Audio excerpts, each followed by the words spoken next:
ওম গণেশায় নমঃ, ওম গণেশায় নমঃ, ওম গণেশায় নমঃ। ওম বিষ্ণু বিষ্ণু ওম বিষ্ণু বিষ্ণু ভগবতী রীতিমাচরণ কৃষ্ণে শক্তি কৌলায় কৃতি করে শিব।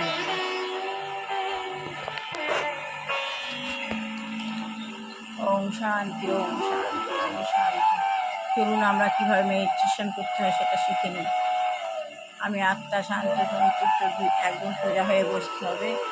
একদম সোজা আমি আত্মা শান্ত সন্তুষ্ট দুই মাঝখানে অবস্থিত সত্য দিয়ে দেব বসলাম যেটায় দেব মানুষ তারপরে ওই প্রতিষ্ঠান হয়ে যাচ্ছে সঙ্গ দিয়ে সত্য কর্ম করবার জন্য এক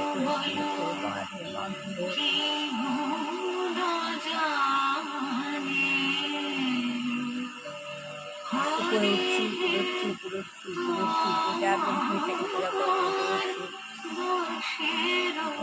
যেগুলো অর্ধশালা একটা ঘুরতে ঘুরতে নিচ্ছে বাবার শিব আছে বাবার প্রচুর প্রচুর আমি বাক্য হয়ে বাবার সামনে গিয়ে বসে বাবার বিভূতিগুলোর মধ্যে দিয়ে আমি আমার বিভূতিগুলোর মধ্যে বাবার বিচ্ছিন্ন আলো ছটা আমি আমার নিজের মধ্যে নিচ্ছি বাবার প্রচুর জ্যোতি লাল নীল প্রচণ্ড জ্যোতি এই জ্যোতি আমার বাবার বিভূতিগুলোর মধ্যে থেকে আমি আমার মধ্যে নিয়ে নিচ্ছি অনুভব করছি উপলব্ধি করছি আমার মধ্যে পাওয়ার প্রবেশ করছি প্রচুর পাওয়ার আমি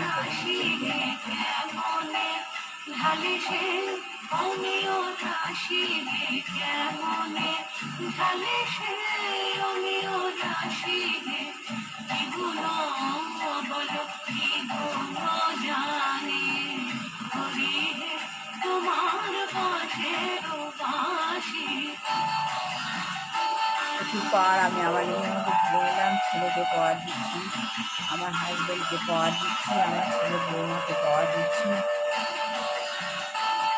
আর বিশ্বগ্রহের মধ্যে পাওয়ার খুঁজছি সবাই যেন পাওয়ার পায়।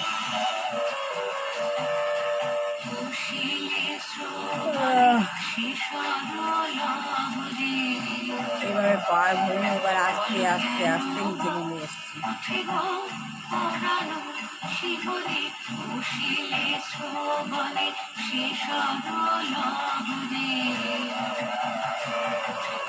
পাওয়ার ভরে নিলাম, প্রচুর প্রচুর পাওয়ার পেলাম, শরীর হালকা হয়ে গেল, শক্তি সঞ্চয় করে নিলাম। গুরুদেব বৈষ্ণব পরমহংস দেবায়ন আজ অমাবস্যা গতকাল লেগে গেছে, আজ অমাবস্যা লেগে গেছে। ভগবানের সব মায়ের মূর্তি ঢাকা থাকে আজকে।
দাঁড়া একটু দাঁড়া ঠাকুরের বইটা পড়ে নি, ঠাকুরের বইটা পড়ে নি একটুখানি সময়। অমাবস্যা আর সব ঠাকুরের মূর্তি ঢাকা।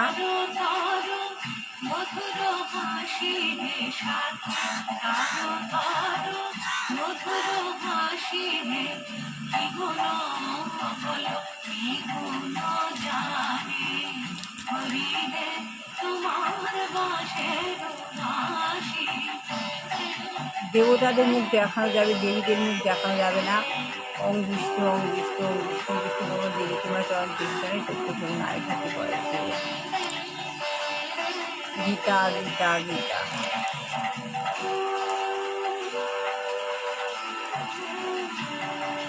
আমার আমার শিব গুরু শিব, এটা প্রাকৃত শিব, এটা অপ্রাকৃত শিব, এটা হলো আমার অন্তরে অন্তর্নিহিত দেবতা।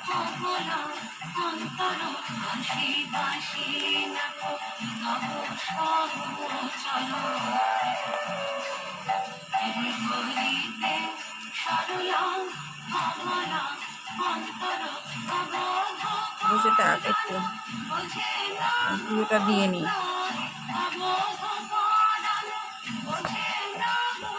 একটু পুজোটা দিয়ে একটু বসে থাক।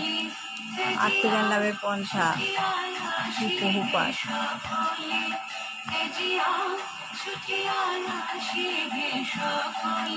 অনুকূল ঠাকুর আমার বৌমার গুরুদেব, এই অনুকূল ঠাকুরই আমার বৌমাকে আমার কাছে এনে দিয়েছে।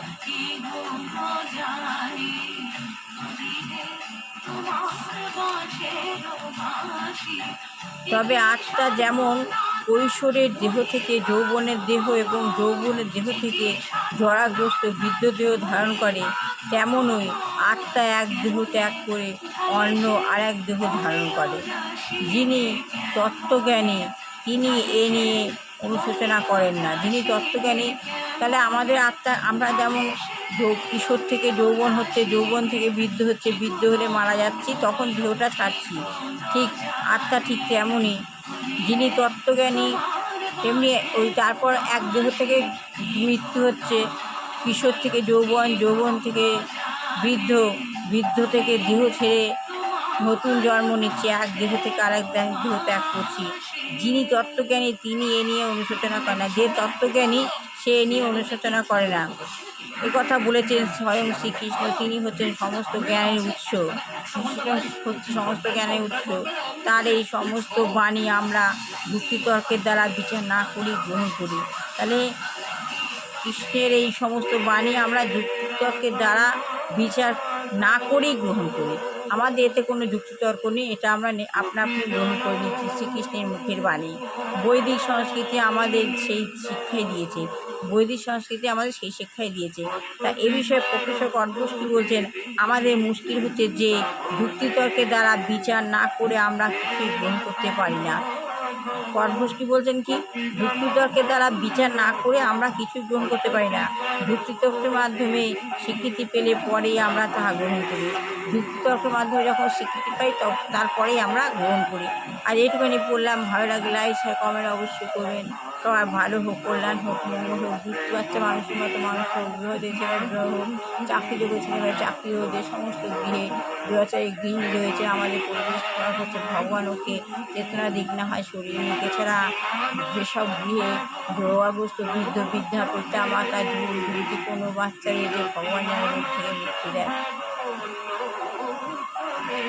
এটা হচ্ছে আমাদের, দেখতেই পাচ্ছে না, এগুলো হলো ভগবানের শ্রীমুখে উপনিষিদ্ধ বাণী।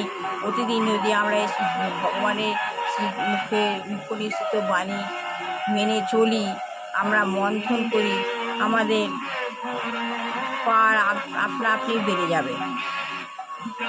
যত ভগবানের সঙ্গে সম্পর্ক যুক্ত করবেন, ভগবানকে আন্তরিকভাবে দেহ মন প্রাণ দিয়ে ভগবানকে স্মরণ করবেন, ভগবান সাড়া দেবেন। ভগবানের সাড়া আপনি পাবেন, আপনার ফল আপনি পাবেন। তাহলে আজ হচ্ছে অম্বুবাচী, দেবতাদের পুজো আমরা করতে পারি, কিন্তু দেবীদের পুজো আজ হবে না। যে দেবতাদের দেবতা, ঠিক আছে, দেবতাদের পুজো আমরা করতে পারবো, দেবীর পুজো করতে পারবো না।